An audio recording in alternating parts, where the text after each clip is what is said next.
আমরা সবাই পারলে এই কিতাবটি নিজের সংগ্রহে রাখবো, উসুলি ফিকহের জন্য খুবই গুরুত্বপূর্ণ। নুরুল আনোয়ার যদিও আমরা পড়বো, আর নুরুল আনোয়ার যেহেতু মানারের সরা, এই জন্য মানার হলো আমাদের মেইন থাকবে। আর নুরুল আনোয়ার মোল্লা জীওয়ান রহমতুল্লাহি আলাইহি তিনি মানারের একটা সরা করেছেন, নাম নুরুল আনোয়ার দিয়েছেন। তো মানারও তো আরও অনেকে অনেক সরা করেছেন। আমরা চেষ্টা করব আমাদের এই ক্লাসটাকে মানারকে সামনে রেখে মানারের কে কি সরা করেছেন সব সরাকে একত্রিত করে এক কথা বানিয়ে আমরা সামনে বাড়ার চেষ্টা করব। তো মানারের একটা সরা নুরুল আনোয়ার, আরেকটা সরা হলো ফাথুল গাফফার, ইবনে নুজাইম রহমতুল্লাহ আলাইহি লিখেছেন। ইবনে আবেদিন শামী, ভুল বলেছি, ইবনে আবেদিন শামী যে সরাটা লিখেছেন তার নাম হলো নাসামাতুল আসহার। নাসামাতুল আসহার নামে ইবনে আবেদিন শামী রহমতুল্লাহ আলাইহি মানারের সরা লিখেছেন। আর ইবনে নুজাইম রহমতুল্লাহি আলাইহি তিনি মানারেরও একটা সরা, তিনি মানার একটা সরা লিখেছেন, তিনি এর নাম দিয়েছেন ফাথুল গফফার। তিনি আরেকটা মানে মুখতাসার করে আরেকটা লিখেছেন, সেটার নাম দিয়েছেন লুব্বুল উসুল। তো এই যে বড়রা লিখেছেন, আরও অনেকে লিখেছেন। নাসাফি রহমতুল্লাহ আলাইহি নিজেও লিখেছেন কাশফুল আসরার নামে, যিনি মতন লিখেছেন তিনি সরা করেছেন, কাশফুল আসরার নাম দিয়ে তিনি সরা লিখেছেন। আল্লামা কাকি রহমতুল্লাহ আলাইহি জামিউল আসরার নামে বড় একটা মানারের একটা ব্যাখ্যা গ্রন্থ সরা লিখেছেন 4 খণ্ডে, অনেক সুন্দর একটা কিতাব জামিউল আসরার, এটাকেও আমরা সাথে রাখবো। এবং কাসিম ইবনে কুতলুবগা রহমতুল্লাহ আলাইহি তিনি তাওজিহুল আফকার মানারের সরা লিখেছেন, এটাও খুবই সুন্দর।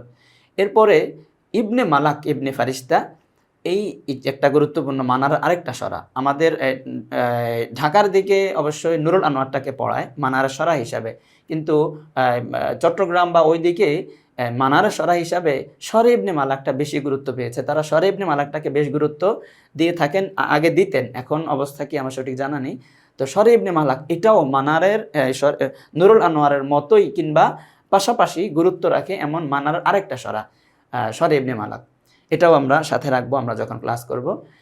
এবং শরে ইবনে মালাকের উপরে 3টা হাসিয়া হয়েছে, এটা বাজারে এখন পাওয়া যায়, আগে পাওয়া যেত না, এখন ছাপানো পাওয়া যায়, মানে অরিজিনাল নুসখাও পাওয়া যায়।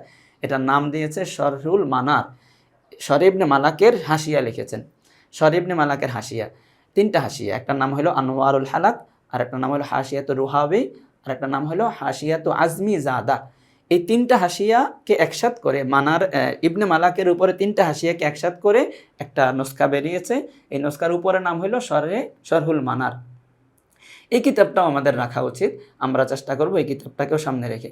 এই যে মানারের এই সবগুলো সরা, এই প্রত্যেকটা আলোচনাতে এই সব সরার সমন্বয়ে আমরা আলোচনা করব। এবং নুরুল আনোয়ার একটা হাসিয়া আছে কামারুল আকমার, এটাকেও সাথে রাখবো। এছাড়া মানার ছাড়া অন্য যে কিতাবগুলো যেমন উসুলুস শাসিতে এই বিষয়ে কি বলা হয়েছে এটাও সাথে থাকবে। এবং উসুলুস শাসি নুরুল আনোয়ার বাদ দিয়ে বাজদবি রহমতুল্লাহ আলাইহি বাজদবিতে কি লিখেছেন, এবং বাজদবির যে শরুহাতগুলো কাশফুল আসরার, গায়াতুত তাহকিক আর শামেল, এই বাজদবির শরুহাতগুলোতেও কোথায় কি আছে, যেহেতু একই বিষয়ে লেখা, যখন নুরুল আনোয়ারে খাসের আলোচনা আসবে, তো এই খাসের আলোচনা কোন কিতাবে কি আছে, কে কি বলেছেন, সর্বশেষ কথা কোনটার উপরে, এখন সিদ্ধান্ত কি হবে, আমরা ইস্তেমবাতের জন্য কোন কথা নিয়ে সামনে আগাবো, এই সবগুলোকে একসাথে করে একটা ফাইনাল কথা নিয়ে এবং তাদবিকের সাথে প্রত্যেকটা কথার উপরে আমরা কোরআন থেকে হাদিস থেকে যথেষ্ট পরিমাণে তাদবিক দিয়ে দেওয়ার চেষ্টা করব। আপনারা আমাদের সাথে থাকবেন এবং আমরা যেভাবে এই বিষয়ে বলবো একটু পড়াশোনার চেষ্টা করবেন ইনশাআল্লাহ। আল্লাহ তাআলা এর মধ্যে ভালো করবেন এবং আমরা বুঝতে পারবো ইনশাআল্লাহ।